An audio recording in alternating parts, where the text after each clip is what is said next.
digital technology reveals the answer. With brand new analysis that unlocks the hidden logic to the statue's locations. Right now, there is a video racing around the internet claiming that Elon Musk's AI, Grok, was fed every measurement ever taken on Easter Island, and that it cracked a secret the statues had guarded for 500 years. Encoded star maps, hidden navigation bearings, singing roads, a lost civilization that knew things it should not have known. Millions of people have watched it, and almost every word of it is invented. But here is the part that should genuinely stop you. Real scientists really are using artificial intelligence on Easter Island right now. And what they have actually found in the last few years is stranger, sadder, and more astonishing than any fake the internet could dream up. The giant heads really do hide a secret. It is just not the one you were told. The videos flooding your feed. You have probably seen one already, a dark thumbnail, a cold, robotic voice, a title swearing that AI just decoded the Moai and what it discovered will shake you to your core. The story inside is always the same. A research team supposedly handed every survey of Easter Island to Grok, and the machine supposedly found that the statues are aimed at distant islands, like a stone compass, that their stone hats secretly tune the statues to ring at different frequencies, and that the ancient roads were built to sing under your feet. It quotes scientists who sound stunned, an archaeoastronomer named Sarah Morrow, a navigation expert named James Callio, an acoustic engineer named Elena Rodriguez, names delivered with total confidence. There is just one problem. Those people do not appear to exist. Search the actual scientific record and you will not find them because they were invented for the video. The findings attributed to them appear in no journal, no study, no university, anywhere. The precise solar alignments, the navigation bearings, the acoustic hats, none of it exists outside that script. And this is not a single rogue video. It is a template churned out by content farms and copied over and over. The exact same format, AI decoded this ancient mystery, and the truth is terrifying, has been slapped onto the Egyptian pyramids, the Ethiopian Bible, and the resurrection of Jesus. Swap the thumbnail, change the place name, keep the spooky voice. Reporters who track this stuff have watched AI-generated history videos rack up millions of views, while real archaeologists get drowned out. And even XAI's own reference pages have flagged the similar Grok decoded the Bible claims as viral nonsense with no evidence behind them. So why am I telling you this is worth 20 minutes? Because the truth the clickbait is stealing from is incredible on its own. Real researchers genuinely have pointed AI at Easter Island, and the things they found do change the story. Let us do what the fake video only pretended to do. Let us look at what actually happened, what AI actually did here.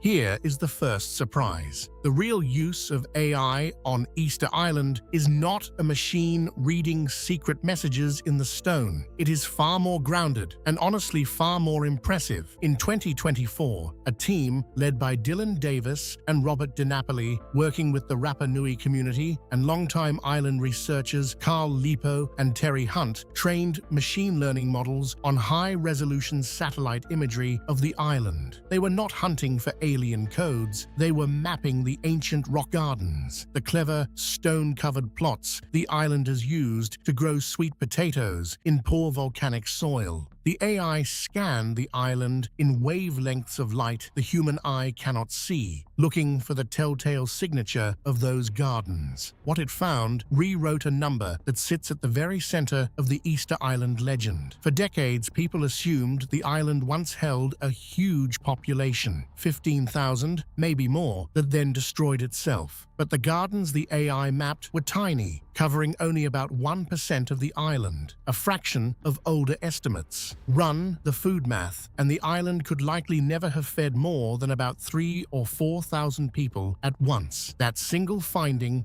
quietly knocks the legs out from under the most famous version of this story. And we will come back to why that matters enormously. AI and modern tech are doing other real work too. The same researchers progressed from literally flying kites with cameras strapped to them back in 2001 to drones flying tens of thousands of photographs to build a complete digital twin of the island, mapping over 1,000 statues and the exact direction each one faces. In 2025, they used nearly 12,000 drone images with the permission of the indigenous community that manages the island to build the first detailed three-dimensional model of the great quarry where the statues were born. And that model revealed something human eyes had missed. The quarry was not run by one central authority barking orders. It was carved in dozens of separate little zones, each with its own ramps and platforms and tool patterns, the fingerprints of many small family groups, all working independently, side by side, on their own ancestors. That detail alone reshapes how we picture this society. Not a top-down empire of forced labor, but a patchwork of families, each carving its own piece of the story. That is the real picture. Not a machine whispering secrets, but a tool helping humans finally see the whole island at once. And once you can see the whole island, the biggest mystery of all starts to crack open. How did they move the statues? The statues that walked.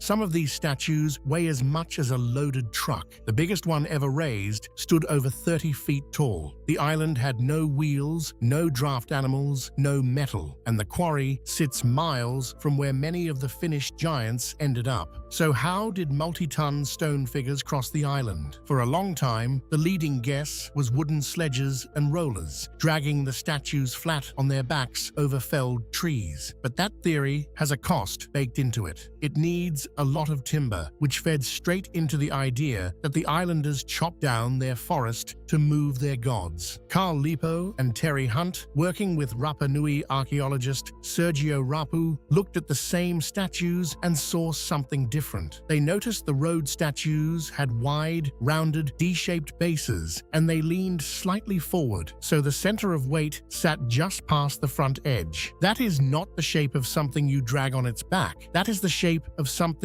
built to stand and rock, so they tested it. Back in 2012, with National Geographic backing, they took a faithful replica weighing several tons, tied 3 ropes to it, and got a team of people to rock it side to side, swinging it forward step by step. The statue walked, not metaphorically. It waddled down the road upright, exactly the way you wiggle a heavy refrigerator across a kitchen floor. A small team moved it hundreds of feet. In their newer work, they scaled it up with physics and 3D models, and a replica weighing over 4 tons, and a team of just 18 people walked it 100 meters in about 40 minutes, leaning it forward at a gentle angle and letting momentum do the work. And here is the detail that gives you chills. The roads themselves are about 15 feet wide, with a slightly dished, concave surface, the perfect cradle to keep a rocking statue from tipping. The statues that got stranded along the roads, the ones that fell and were left behind, cluster near the quarry and lie in exactly the pattern you would expect from transport accidents, not ceremony. And the most beautiful part, Rapa Nui oral tradition always said the statues walked to their homes. The islanders even kept a chant about an ancestor who made the Moai walk. For generations, outsiders treated that as a fairy tale. The science now says the islanders were telling the literal truth the whole time. The machine and the lab simply caught up to what the people already knew, so the statues walked. But that raises a new question. Where exactly were they walking to, and why those specific spots? The statues were standing on water.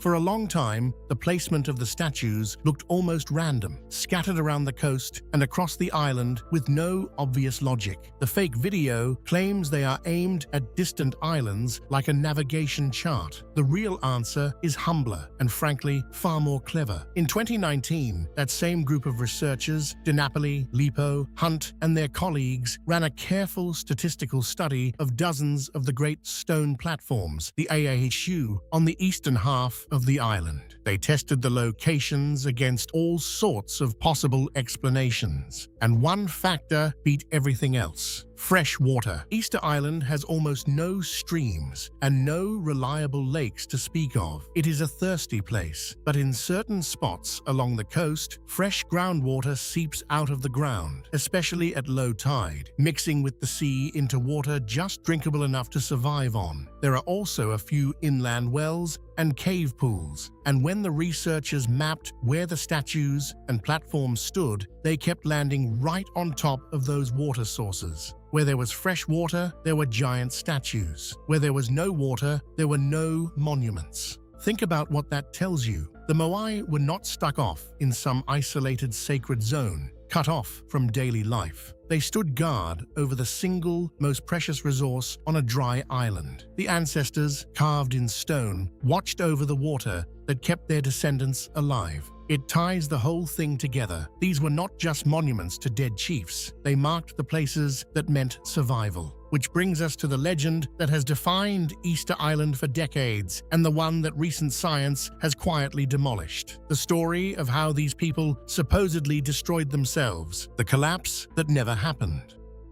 You have almost certainly heard the cautionary tale. The people of Easter Island, the story goes, went mad building statues, cut down every last tree to move them, wrecked their own environment, fell into starvation and war, and collapsed in a self-inflicted apocalypse before Europeans ever showed up. It became a famous parable, a warning about humanity destroying its own world. There is even a best-selling book built around it. The new evidence says that story is, to put it bluntly, mostly wrong. In 2024, a team of geneticists sequenced the DNA of ancient Rapa Nui individuals and reconstructed the island's population history. If there had been a dramatic collapse in the centuries before Europeans arrived, the genes would show it. A sudden crash, a bottleneck, a population falling off a cliff. They found no such thing. The data showed a population that grew slowly and steadily from the time of settlement right up to European contact. No great pre-contact collapse. No self-inflicted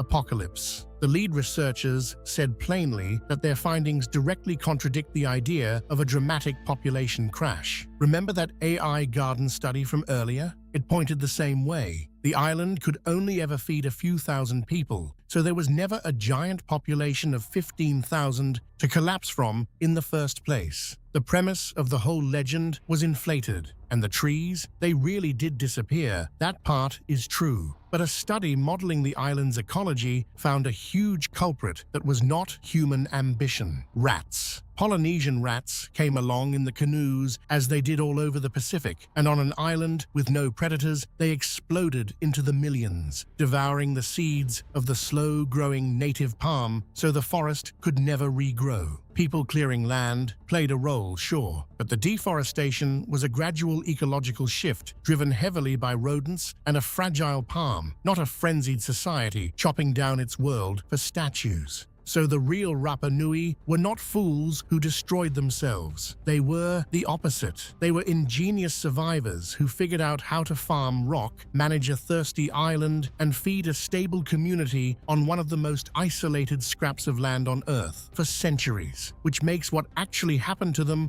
all the more heartbreaking. But before we get there is one more mystery the machines have been chewing on, and it may never be solved. The writing no one can read. Easter Island holds one of the only writing systems ever invented from scratch in human history, anywhere on the planet. It is called Rongorongo, rows of tiny carved symbols, birds and figures and shapes, cut into wooden tablets and read in a strange back-and-forth direction where every other line is flipped upside down. Fewer than 30 genuine pieces survive anywhere in the world, and not one of them remains on the island today. And nobody alive can read a single word of it.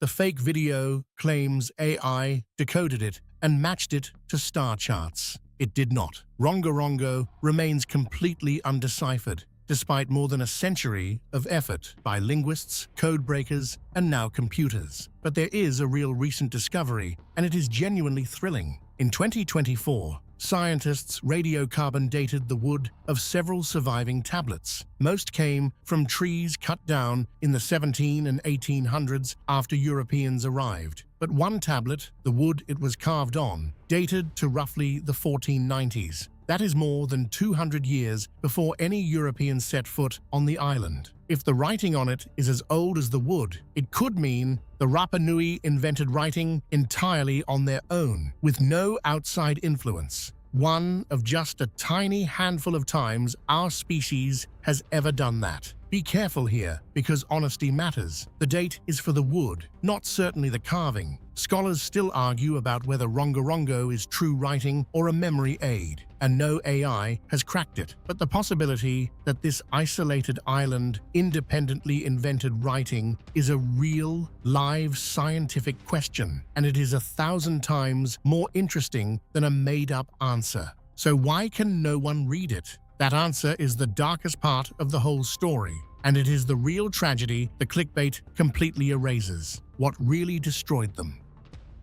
The Rapa Nui did suffer a catastrophe. It just was not self-inflicted, and it did not happen in some misty ancient past. It happened in the 1860s, and it was done to them. In 1862 and 1863, slave raiders from Peru descended on the island. They abducted around 1,500 people, something close to half the entire population. They took the king, and critically, they took the trained scholars, the people who actually knew how to read and recite Rongorongo. Most of those captives died in Peru from disease and brutal conditions. The handful who were eventually sent back carried smallpox with them, which then tore through the people still on the island. The numbers are staggering. Within about 15 years, the native population crashed from several thousand down to barely over 100 people, 111 by one count. That is the real collapse, not a self-destruction centuries earlier, but a population gutted by kidnapping and disease in a matter of years. And when the scholars died, the key to Rongorongo died with them.